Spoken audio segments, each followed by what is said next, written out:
सवासरा हर धुन में जिया करते हैं, सवासरा हर धुन में जिया करते हैं, छोड़ सवासरा हर धुन में जिया करते हैं, छोड़ सवासरा हर धुन में जिया करते हैं। प्रभु के नाम को जो दिल से लिया करते हैं, प्रभु के नाम को जो दिल से लिया करते हैं, पार होते हैं वो हर वक्त जिया करते हैं, पार होते हैं वो हर वक्त जिया करते हैं, पार होते हैं वो हर वक्त जिया करते हैं। पार होते हैं वो हर वक्त जिया करते हैं। जो प्रभु के नाम को अपने हृदय से स्मरण करते हैं, निश्चित रूप से उनका कल्याण होता है, वो कभी अधोगति में नहीं जा सकते हैं। आज परमहंस सुखदेव जी राजा परीक्षित को समझा के कहते हैं कि हे राजन, अब जो समय तुम्हारा शेष रहा है उसमें भगवान की पावन कथाओं को श्रवण करो।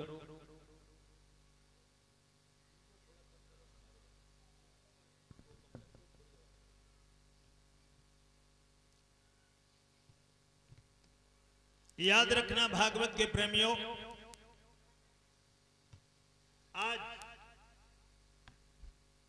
परमहंस सुखदेव जी कहने लगे, हे राजा परीक्षित,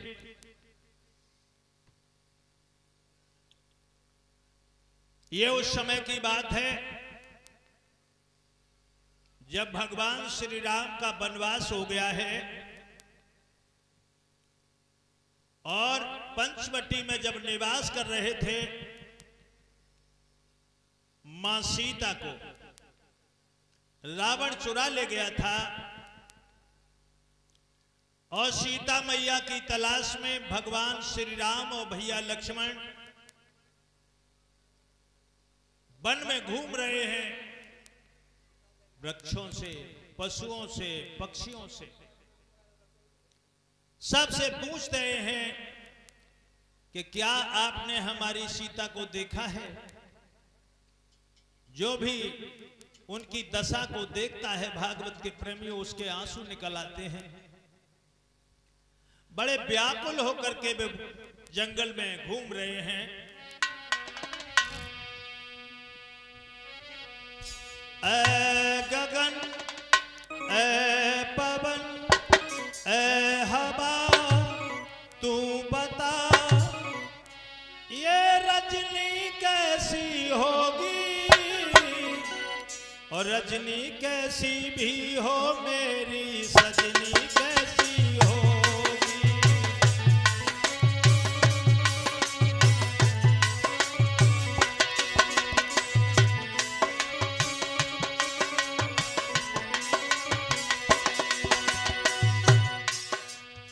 ऐ पवन, ऐ गगन, ऐ हवा, तू बता ये रजनी कैसी होगी, और रजनी कैसी भी हो मेरी सजनी कैसी होगी।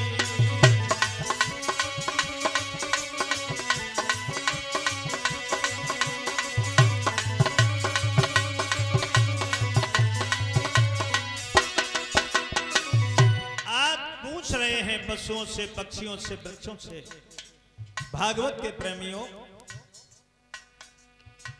हे खगमृग हे मधुकर श्रेणी, तुम देखी सीता मृग ने।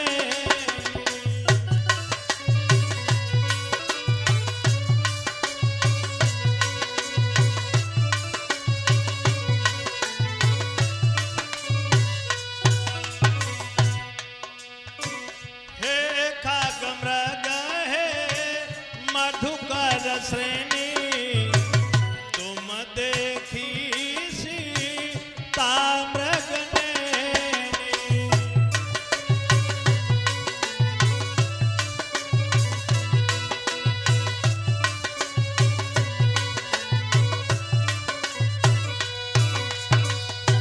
भागवत के प्रेमियों, ये बताया जाता है आज भगवान अश्रु प्रवाहित करते हुए सब जगह घूम रहे हैं। और याद रखना भागवत के प्रेमियों, भगवान जब हंसते हैं तो कोई राज जरूर है, और भगवान जब रोते हैं तो रोने में भी कोई राज है। याद रखना, भगवान जी जब मैया सीता के साथ, भैया लक्ष्मण के साथ जब विचरण करते हैं, बड़े बड़े योगियों के, बैरागियों के, त्यागियों के अंदर राग पैदा हो जाता है। और जब सीता के वियोग में रोते चिल्लाते घूमते हैं तो वैराग पैदा हो जाता है। श्री राम और सीता जी की सुंदर जोड़ी को देख करके एक बार ऋषि मुनियों ने हाथ जोड़ के प्रार्थना की, भगवान हाँ, अगर आपकी कृपा हो जाए तो हमारी भी गृहस्थी बस जाए। भगवान बोले कोई बात नहीं,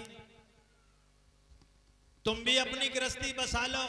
बोले भगवान, गृहस्थी में भी भगवान का ध्यान हो सकता है। बोले हाँ हाँ, चिंता मत करो, जाओ।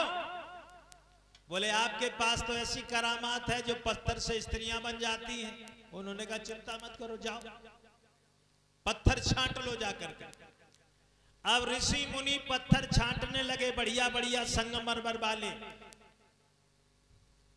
तैयार कर लिए। कभी राम जी आएंगे, उनसे स्त्री तैयार करवा लेंगे और हमारी भी गृहस्थी बन जाएगी। और जो राम जी को रोते देखा, एक ऋषि ने दूसरे ऋषि से कहा कि इधर आओ भाई, इधर देखो। अरे ये तो भगवान राम है, ये उनके भैया लक्ष्मण है। आगे भाग करके आए और हाथ जोड़ के कहा भगवान आप रो रहे हैं? बोले हाँ। क्यों?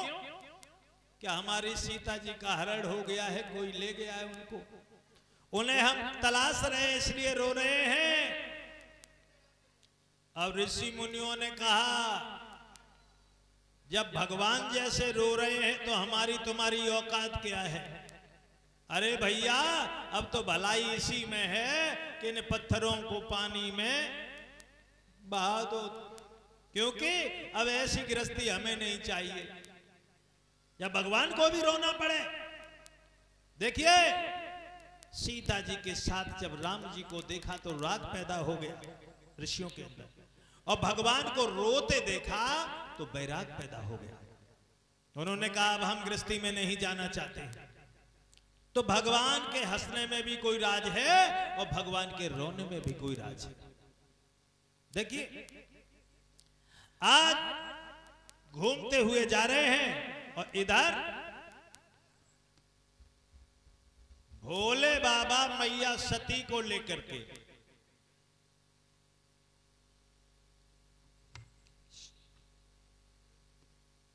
ये भोले बाबा मैया सती को साथ लेकर के कुंभज ऋषि के आश्रम में पहुंचे। बड़े आदर के साथ उन्होंने बैठाला, बहुत प्रसन्न हुए हैं कि हे भोलेनाथ, बहुत दिनों के बाद में आपके दर्शन हुए, आपके दर्शन करके हम कृतकृत हो गए हैं। मेरा दिल भर गया है आपके दर्शन करके, मैं कृतार्थ हो गया हूं। भोले बाबा भी बड़े प्रसन्न हुए, कहा कि हे भगवान, आप जैसे महासंतों के दर्शन होना हमारे लिए सौभाग्य की बात है। देखिए पहले एक नियम था कि कोई भी किसी से भी मिलने जाता था तो बड़े प्यार और मोहब्बत के साथ मिला करते थे। याद रखना एक बात को, आज क्या होता है, आज पूरी दुनिया के वैज्ञानिक लोग तो आपस में इकट्ठे हो लेते हैं, लेकिन दुनिया के संत नहीं इकट्ठे होते, एक मंच पर नहीं होते। वैज्ञानिक तो इकट्ठे हो जाते हैं लेकिन संत इकट्ठे नहीं होते। आज जिसको हमारे जैसे आदमी को एक श्लोक मालूम है, बड़ा घमंड है, मैं किसी से क्यों मिलूं। और भोले बाबा जिनको महादेव कहा जाता है वो कुंभज ऋषि से मिलने जाते हैं। कुछ लोग ये कहते हैं कि कुंभज ऋषि इनके गुरु थे, तो हम इस पचड़े में नहीं पढ़ना चाहते गुरु थे या नहीं थे, लेकिन हम ये कहते हैं कि संत आपस में मिला करते थे। और जब संत मिलेंगे भागवत के प्रेमियों तो हर चर्चा होगी, सत चर्चा होगी। कुछ दिनों कुंभज ऋषि के साथ रहने के बाद जब भोले बाबा चलने को तैयार हुए हैं तो एकदम से कुंभज ऋषि की आंखों में प्रेम के आंसू आ गए और बोले, भोले बाबा मेरा दिल नहीं करता है कि आप हमारे पास से जाओ, लेकिन कोई बात नहीं है, हमें पुनः दर्शन देते रहना। देखिए, आवत ते हर से नहीं जावत नहीं स्नेह, और तुलसी बहा न जाइए कंचन बरसे। आवत ते हर्षित भये जावत दीने रोए, तुलसी ऐसे मित्र के भूखू रहिए सो। है आने में प्रसन्न हो जाए और जाने में आंख से आंसू निकल जाए तो वहां भोजन भी न मिले तो भी जाना चाहिए। भागवत की प्रेम आज बड़े प्रेम के साथ में भोले बाबा मैया सती को विदा किया है और चले जा रहे हैं। दोनों लोग जा रहे हैं और उधर से श्री राम और श्री लक्ष्मण जी आ रहे हैं। आपको मालूम है राम जी जो है वो विशेष अवतार है और लक्ष्मण जी हैं वो शेष अवतार है। तो राम जी ने पहले देखा कि भोले बाबा और सती जी आ रहे हैं तो थोड़ा सा उन्होंने विचार किया कि कहीं गड़बड़ न हो, रास्ता थोड़ा बदले, लेकिन नहीं, अभी नहीं बदलेंगे, अभी तो भोले बाबा के दर्शन करेंगे। प्रफुल्लित हुए आगे बढ़ दिए और जो भोले बाबा सामने आए हैं तो भोले बाबा ने दोनों हाथ जोड़ करके श्री राम को सर झुका करके प्रणाम किया है कि हे जगत के नियंता, हे जगत के आधार, हे जगदेश्वर, हे सर्वेश्वर, तुम्हें कोट कोट प्रणाम हो। उन्होंने भी प्रणाम किया, लेकिन सती जी ने प्रणाम नहीं किया और आगे चले गए। भोले बाबा आगे बढ़ते चले गए और भगवान श्री राम वो भी आगे बढ़ गए। अब एकदम से सती जी ने कहा, महाराज ठहर जाओ, खड़े हो जाओ, बहुत तेज चल रहे हो तुम। भोले बाबा बोले, जल्दी आओ जल्दी। बोले, नहीं महाराज खड़े हो जाओ। खड़े तो हो जाओ। बाबा नहीं रुके, उन्हें मालूम था खतरा होगा कुछ, वे नहीं रुक रहे हैं। अरे जो भी कहना है रास्ता चलते कहो, मैं रुकने वाला नहीं हूं। और इधर श्री राम भी चलने लगे। भागवत के प्रेमियों ये बताया जाता है आगे चल करके भोले बाबा जब खड़े हुए, बोले बताओ क्यों रोक रही हो? ये बताओ महाराज, आपको महादेव का है, देवों को देखा जाता है और आप हाथ जोड़ करके उनसे कहते हो हित के नियंता, हे जगताधार, हे सर्वेश्वर, हे अखिलेश्वर, क्यों कह रहे हो भाई? तुमसे भी बड़ा कोई देवता है? बोले हाँ, वो हमसे भी बड़े देव हैं। अच्छा, तो ये क्यों घूम रहे हैं जंगल में? बोले हाँ, ये अवतारी पुरुष हैं, ये जंगल में घूम रहे हैं, इनकी पत्नी को कोई दुष्ट दुराचारी चुरा ले गया है, उसे ढूंढ रहे हैं जी। उन्हीं वाह भाई वाह, ये जगताधार सर्वेश्वर अखिलेश्वर, इनकी पत्नी को कोई ले जाए, इन्हें पता ही ना, बेकार की बात कर रहे हो तुम। अरे बोले भाई, हमने आपसे कोई तर्क तो किया नहीं है। भोले बाबा बोले, भैया हमने आपसे कुछ कहा नहीं। अरे हमने प्रणाम किया है, इसमें आपको बुरा क्या लगा? एक बात को याद रखना भाइयों, कोई किसी को प्रणाम करता है इसका मतलब ये नहीं है कि वो बड़ा आदमी है ना। जो प्रणाम कर रहा है वो बड़ा जरूर है, जो प्रणाम कर रहा है वो महान जरूर है। जरूरी नहीं कि जिसको प्रणाम किया जा रहा है वो महान हो, लेकिन जो प्रणाम कर रहा है वो महान जरूर है। अगर मानता न होती वो किसी को प्रणाम करता ही नहीं। तो भोले बाबा बोले, हमें क्या लेने देना है किसी से, हमने प्रणाम कर लिया, आपने नहीं किया, कोई बात नहीं। बोले महाराज, सती जी ने सोचा कि अब तो पेच ये भी काम नहीं कर रहा है, बात बनेगी नहीं। बोले महाराज एक काम करो, हाँ, कि आपने भगवान जी से प्रणाम कर ली, आपका तो आपकी बात बन गई, लेकिन हमसे भूल हो गई। अब भूल के लिए क्षमा कैसे मांगे महाराज? आपके मैं हाथ जोड़ती हूँ, मुझे आज्ञा दे दो, मैं जाऊं और भगवान श्री राम के हाथ जोड़ के उन्हें प्रणाम करूं और अपनी भूल के लिए क्षमा मांगूं। भगवान भोलेनाथ कहने लगे, है सती जी मेरी बात मानो, अब जो हुआ उसको भूल जाओ। अब कभी मुलाकात होगी तब प्रणाम करके उनसे अपनी गलती के लिए क्षमा मांग लेना, अभी कोई ऐसा समय नहीं। बोले नहीं, मेरी बात मानो महाराज, मुझे आज्ञा दो, मैं जाऊंगी और अपनी भूल के लिए क्षमा याचना करूंगी श्री राम से। तो उन्होंने कहा जाओ फिर भाई, लेकिन भूल मत करना। अरे ना ना ना महाराज, ऐसी कोई गलती नहीं होगी हमसे। अब चली सती जी, क्योंकि आदमी जब तक अपनी औकात पे नहीं पहुंच जाता मानता नहीं है। हाँ? चली, और अब भोले बाबा सब देख रहे हैं कि क्या करेंगी, खेलिए।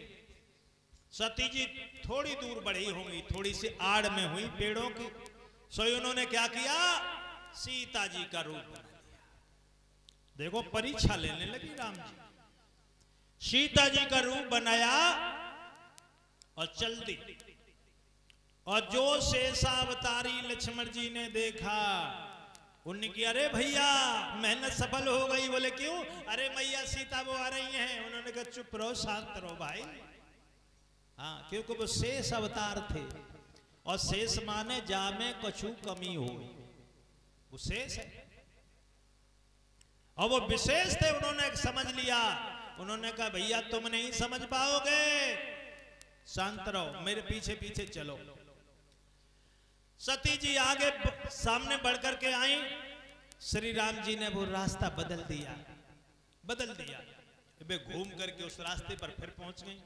उन्होंने उस रास्ते को बदल दिया, पुनः फिर वो आगे पहुंच गई। राम जी ने उस रास्ते को भी छोड़ दिया और कांटों के रास्ते पर चले हैं कि किसी तरह से इनसे छुटकारा हो जाए। लेकिन भैया वो मानी नहीं, और फिर से घूम के सामने आ गए। जो सामने आई और एकदम से कहा, अरे महाराज कहां घूम रहे हो? मैं तो देखो तुम्हारे सामने खड़ी हुई हूं। अब भगवान कन्हैया वो श्री राम मुस्कुरा के बोले, अच्छा एकदम से श्री राम ने दोनों हाथ जोड़े सती के लिए।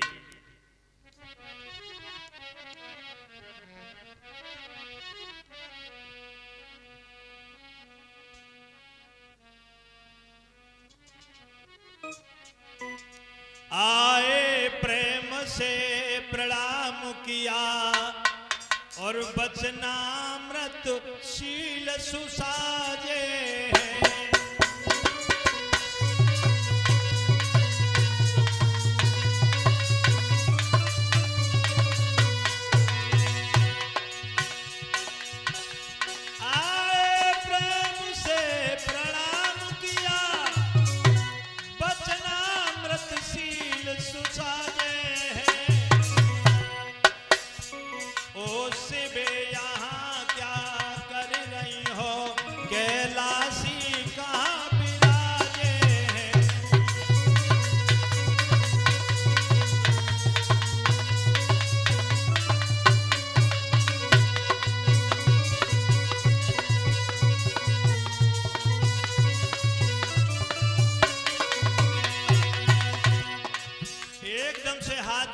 श्री राम ने प्रणाम किया और कहा, हे शिवे, तुम इस जंगल में चक्कर लगाती घूम रही हो, भोले बाबा को कहां छोड़ के आई? बोले महाराज तुम्हारी नजर को धोखा हो रहा हो, मैं आपकी अर्धांगिनी सीता हूं, सीता। बोले जब तुम सीता बन जाओ तो भोले बाबा को कहा होए, उन बेचारों का क्या होगा? मेरे भागवत के प्रेमियों, जवाब दिया, थोड़ा सा दिमाग लगाओ सती जी। जब तुम सीता बन जाओगी तो भोले बाबा तो अकेले हो जाएंगे। मेरे भागवत के प्रेमियों, ज्यों ही चोरी पकड़ में आई, अब सती जी ने देखा क्या करें, अब तो मेरी जानकारी हो गई, तो एकदम से भागी। तो आगे देखा राम लक्ष्मण सीता खड़े हुए, एकदम से पीछे को भागी तो राम लक्ष्मण सीता खड़े हुए, दाएं को भागी तो राम लक्ष्मण सीता, बाएं को भागी तो राम लक्ष्मण सीता, पृथ्वी की तरफ देखा नीचे तो राम लक्ष्मण सीता, आकाश की तरफ देखा ऊपर को तो राम लक्ष्मण सीता, और नेत्रों को बंद किया तो अंदर राम लक्ष्मण सीता नजर आया।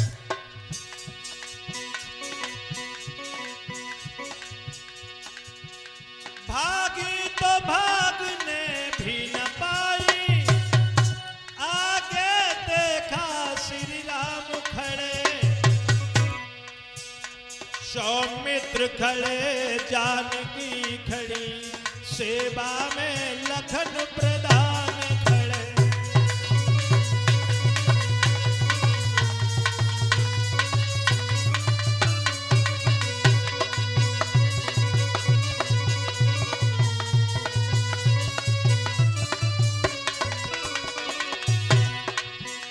याद रखना भागवत के प्रेमियों, मानो ये प्रेममय भावों में रचना कृत रामाकारु हुआ, या राजयोग का रूपांतर राममय सकल संसार हुआ।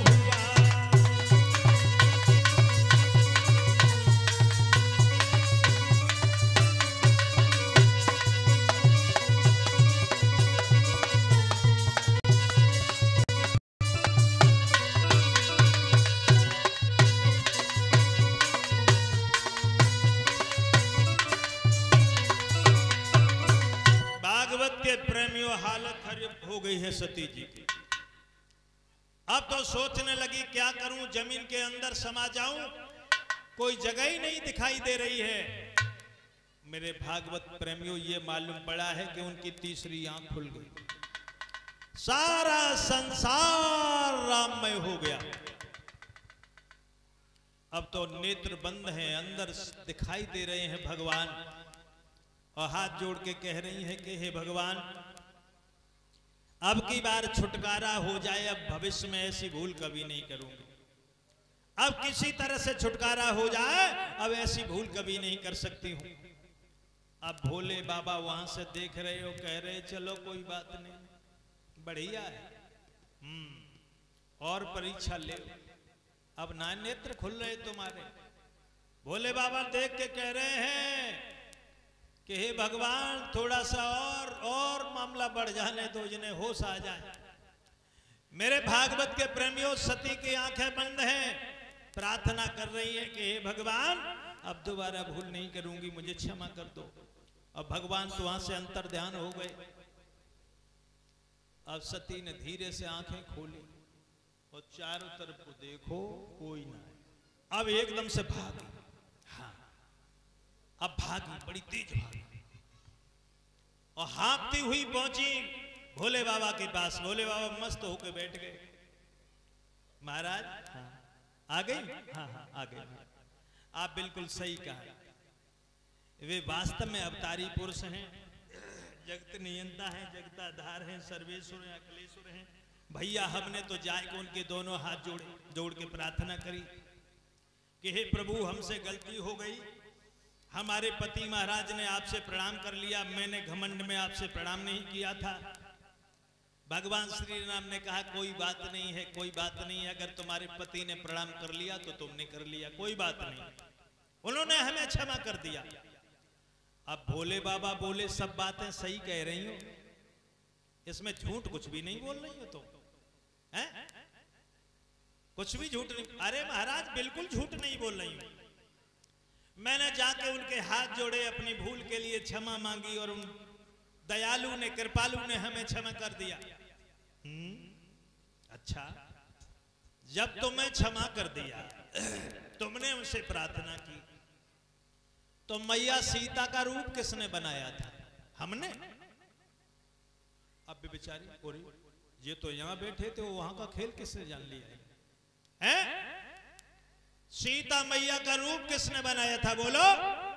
झूठ पर झूठ, झूठ पर झूठ। एक झूठ को छुपाने के लिए हजारों झूठ बोले जा रहे हैं।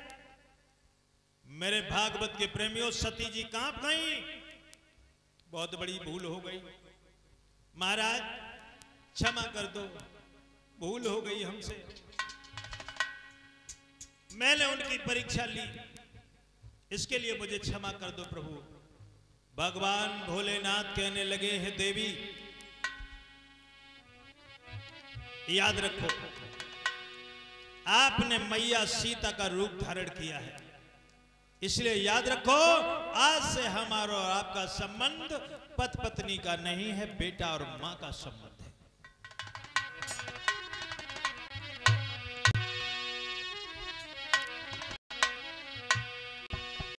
इतन भेंट सती बनाई और शिव संकल्प की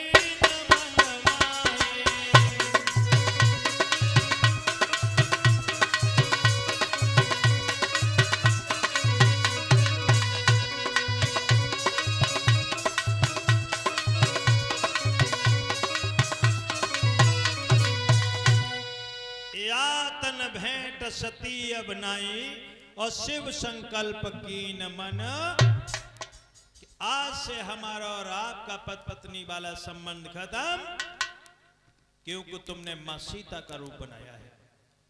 मेरे भागवत के प्रेमियों, एकदम से सती जी कहने लगी, महाराज इस छोटी सी भूल की इतनी बड़ी सजा? अरे जीवन में इंसान से भूल होती रहती है। उन्होंने कहा कोई बात नहीं, तो मां और बेटे के संबंध में क्या फर्क पड़ता है? कोई बात नहीं है। और भागवत के प्रेमियों, ये बताया जाता है भोले बाबा सती साथ में हैं और कैलाश पर्वत पर जाकर के पहुंचते हैं और वहां पर समाधि को लगा करके बैठ गए। शंकर सहज स्वरूप सम्हारा और लगी समाधि अखंड अपारा। अपने सहज रूप में मस्त हो गए हैं, समाधि में मस्त हो गए और इधर बेचारी सती बैठी हुई हैं, सेवा में लगी हैं, सेवा में लगी हैं। 10-15 दिन हो गए, कोई जवाब नहीं आ रहा है। अब सती जी ने क्या किया कि उनकी धूनी को लकड़ियां लगा करके जलाना शुरू कर दिया। जब तेज लपटें लगेंगी, शरीर में आग लगेगी, तो ये आंखें खोल देंगे, लेकिन भोले बाबा पे कोई फर्क नहीं है। अब उन्होंने नादिया को पकड़ के लाती है, इधर उधर के घुमा करके किसी तरह से इनके ऊपर पैर रख दे तो इनकी आंखें खुल जाए। और वो नादिया भी राम को समारो, उसे खींच के लाए, कूद के इधर से निकल जाए, कूद के इधर से निकल जाए, लेकिन लात ना रखे उनके ऊपर। गुस्सा में 2 डंडा मारे, बाबू को भगाए दो। अब बैठ गई पास और बोली, महाराज छोटी सी भूल की इतनी बड़ी सजा दे रहे हो? अरे भूल हमने की है तो कोई बात नहीं है। अब आपको मालूम है आपकी सेवा कौन करेगा, आपके लिए भांग कौन घोटेगा, आपकी और सेवा कौन करेगा, फल तोड़ करके कौन लाएगा। कोई बातें अपनी कहने में लगी हुई है, लेकिन वहां कोई सुनने वाला नहीं है, क्योंकि तीनों बंद लगाए के नाम निरंजन ले, और अंदर के पट जब खुले, जब बाहर से पट। हाँ, जब अंदर का खेल खुल जाता, अंदर का रास्ता खुल जाता है, तो बाहर का सुनाई देना बंद हो जाता है। और एक वैसी समाधि कर लेता आदमी, आंखें मीच के बैठिए, तो आप ध्यान की स्थिति को संभालने में लगे हुए हैं। ये नहीं है कि आप समाधि में पहुंच गए। जब तक बाहर का सुनाई देता रहता है, तब तक जीव समाधि में नहीं पहुंचता, और जब अंदर पहुंच जाता है तो बाहर का सुनाई देना बंद हो जाता है। न हजर है, न खतर है, न रजा है, न दुआ है, न ख्याल बंदगी है, न आरजू खुदाई। जब अंदर की मस्ती में पहुंच जाता है तो बाहर का कोई भी मामला उसे फिर याद नहीं रहता। जैसे आप लोगों ने गौर किया हो, समाधि की तो बात छोड़ दो थोड़ी देर के लिए, एक कहते हैं सुसुप्ति। जब आप गहरी नींद में चले जाते हो, कितनी भी बड़ी सर्दी हो, कितनी भी सर्दी, आपको सर्दी नहीं लग सकती। गहरी नींद में आपको कितनी गर्म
बोले ये विमान देवताओं के हैं, स्केच का कार्यक्रम चल रहा है, वहां तुम्हारे बहन और बहनोई लोग जा रहे हैं। बोले महाराज थोड़ी बहुत तो सांची बोलो करो, हैं? हमारे पिता के यहाँ यज्ञ हो रहा है, मुझे पता भी नहीं। अरे क्यों झूठ बोल रहे हो? तो भोले बाबा बोले मैं तो झूठ ही बोलता रहता हूं, हैं? मैंने तो झूठ का ठेका ले लिया है ना। बोले मेरी बात का भरोसा करो, आपके पिता के यहाँ यज्ञ हो रहा है। और देखिए भागवत के प्रेमियों, ये बताया जाता है कि महाराज दक्ष ने जो यज्ञ किया था उसमें सभी देवताओं को बुलाया, और बताते हैं भोले बाबा को नहीं बुलाया था। क्यों क्यों नहीं बुलाया था? ऐसा बताते हैं, हम नहीं बताते, विद्वान लोग बताते हैं कि एक बार देवताओं की सभा लगी हुई थी।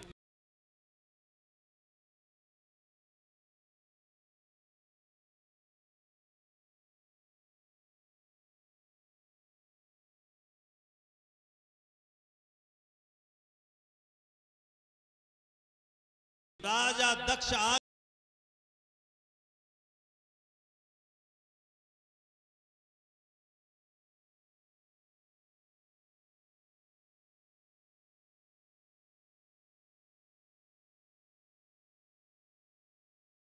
जाओ,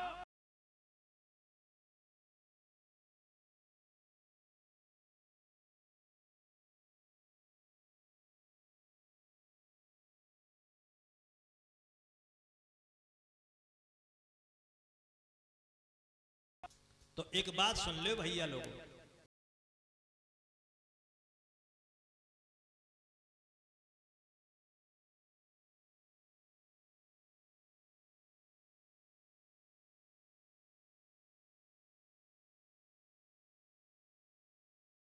अहंकार को बिल्कुल मत पास में रखियो, हाँ तो मामला गड़बड़ हो जाएगा। क्योंकि राजा दक्ष ने क्या किया कि हम भोले बाबा को नहीं बुलाएंगे।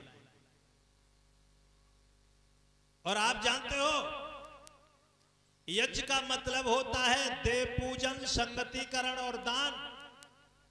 यज्ञ का मतलब होता है जोड़ना।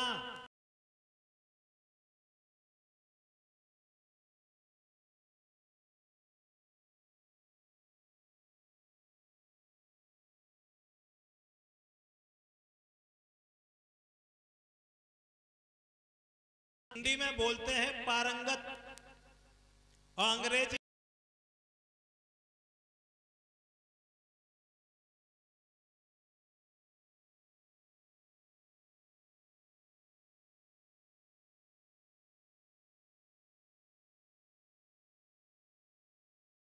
तो बताते हैं इसलिए कि उन्होंने अपने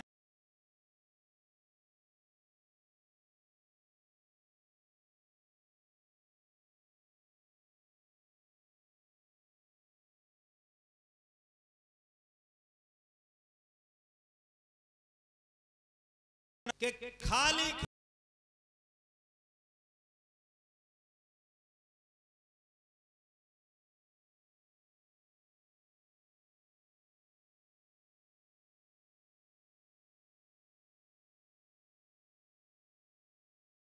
हैं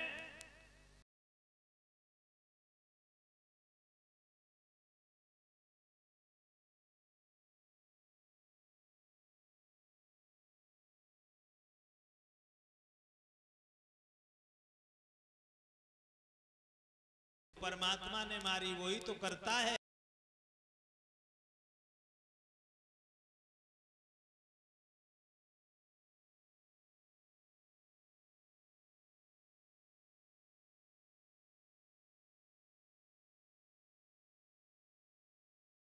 बहुत दिन हो गए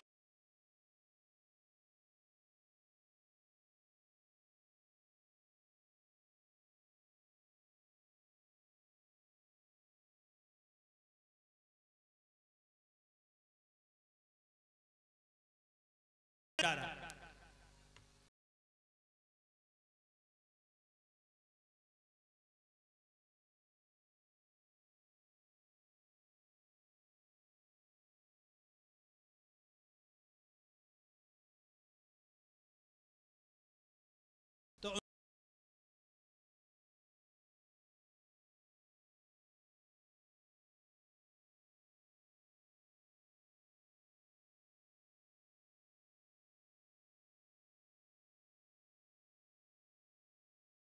ईंटें लाए हुए हैं।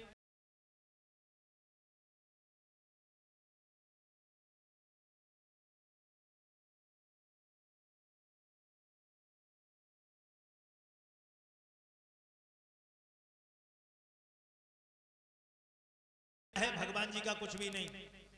अच्छा जे बता ला जे भंडारा कार्यक्रम किनको हेरो बोले हमारो हेरो और किनको हेरो बोले कि नहीं भगवान जी को हेरो बोले कि नहीं भगवान जी को हेरो। भगवान जी चीनी लाए हुए हैं भगवान जी जो है आटा पिसवाए के लाए हुए हैं।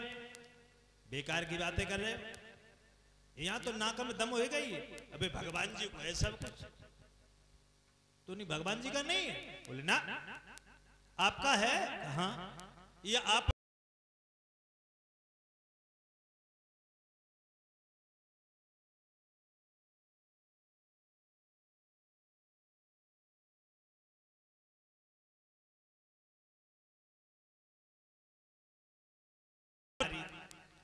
और ये मकान तुमने बनाए लो।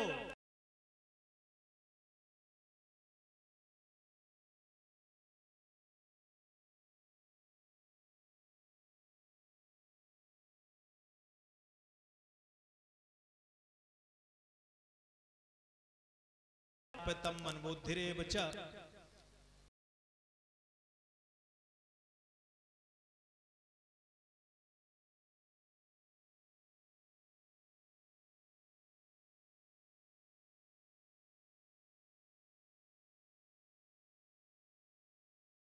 तो तुम कर रहे हो बुरो भगवान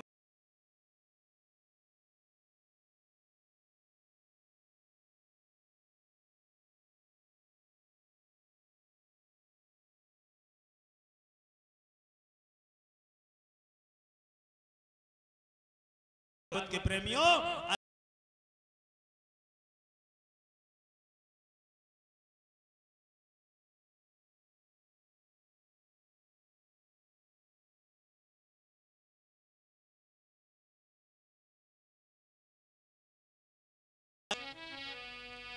अब प्रभु कृपा करो ये भांति सब तज भजन करो दिन राति।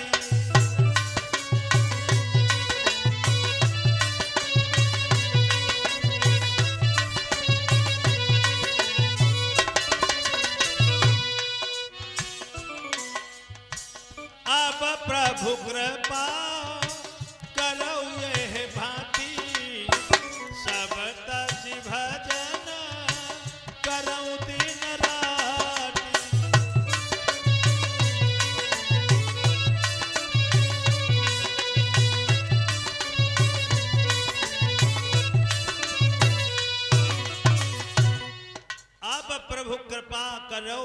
भांति सब तज भजन करो दिन राती।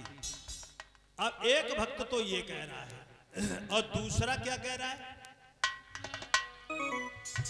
नाथ सकल संपदा तुम्हारी, मैं सेवक समेत सुत नारी।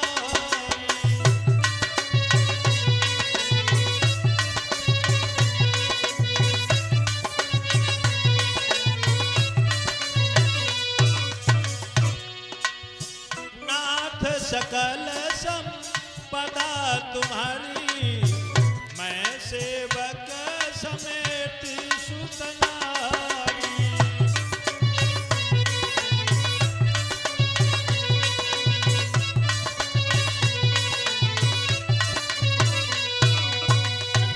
एक भक्त कहता है अब प्रभु कृपा करो यह भांति, सब तज भजन करो दिन राति।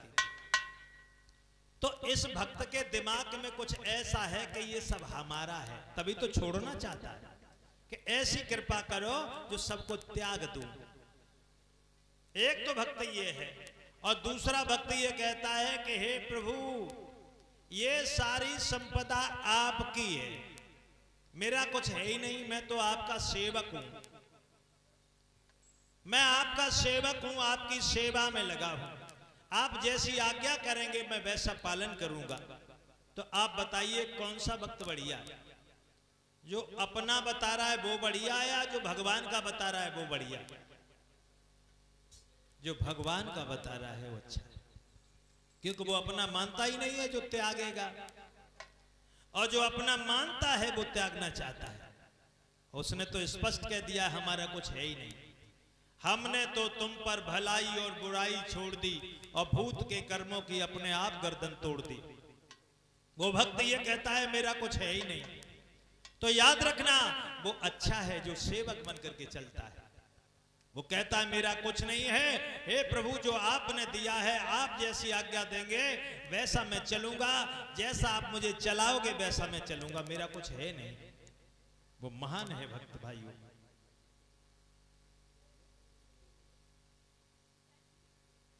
और ये 101 रुपए का पुरस्कार जो हमारे पास आया है वो हमारे बीच में माननीय श्री विद्याराम सिंह यादव इंजीनियर साहब हैं। इन्होंने अपने खून और पसीने की कमाई धर्मार्थ दान की है। परमात्मा इन्हें सुख और शांति प्रदान करें। आप यशस्वी तेजस्वी और श्रीमान हो, परिवार में सुशील संतानों का आना रहे जिससे धर्म की मर्यादा बनी रहे। आप पर प्रभु परमात्मा की सदैव कृपा बनी रहे, ऐसे प्रभु के श्री चरणों में मेरी प्रार्थना है। बोलिए आनंद कंद भगवान की। भाइयों आज भोले बाबा ने समझाया और सती जी कहने लगी महाराज अगर हमारे पिताजी के यहाँ यज्ञ है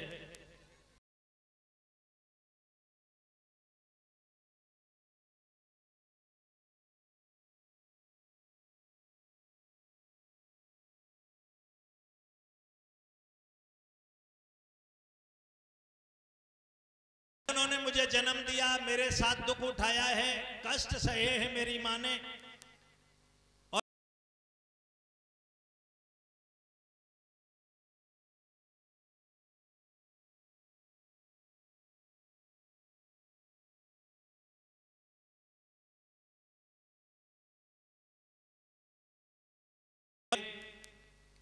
तब वो क्या प्रश्न करते हैं?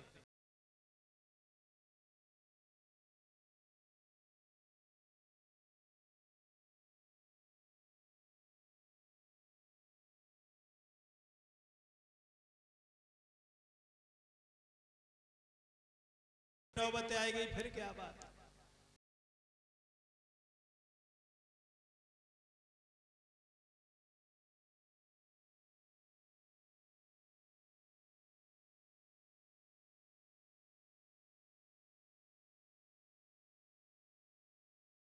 गए कि अब इनका समय पूरा आ गया।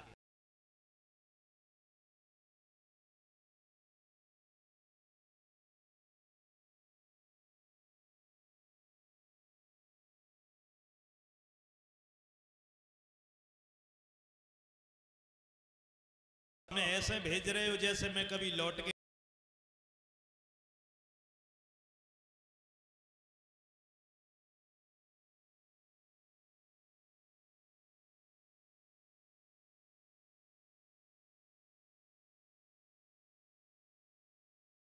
जनाजा उठता है।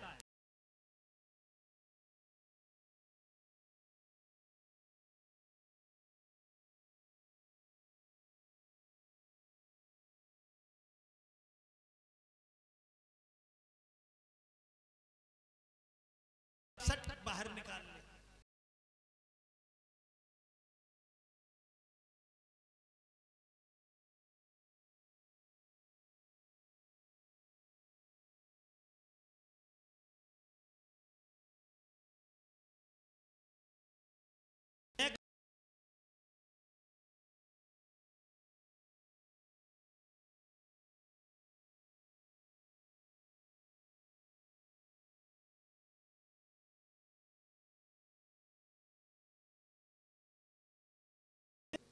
हाँ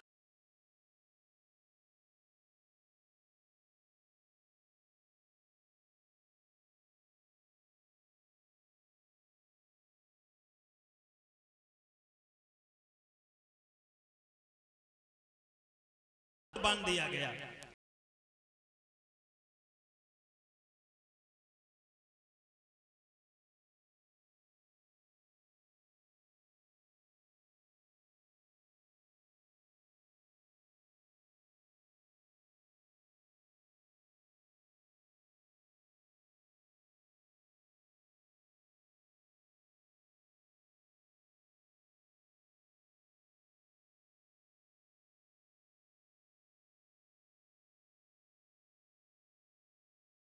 मां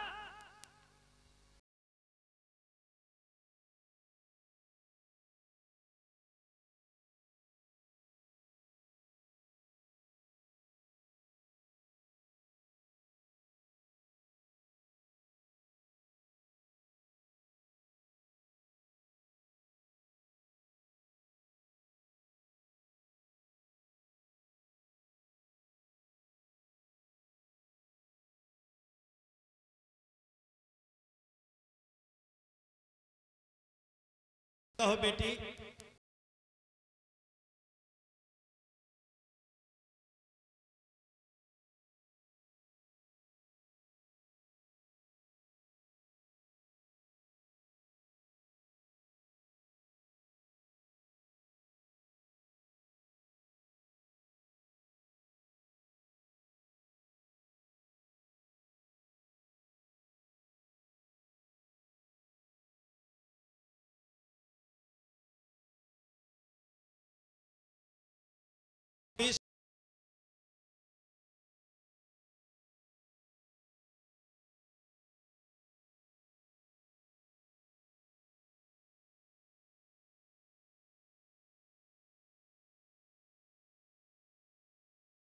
के प्रेमियों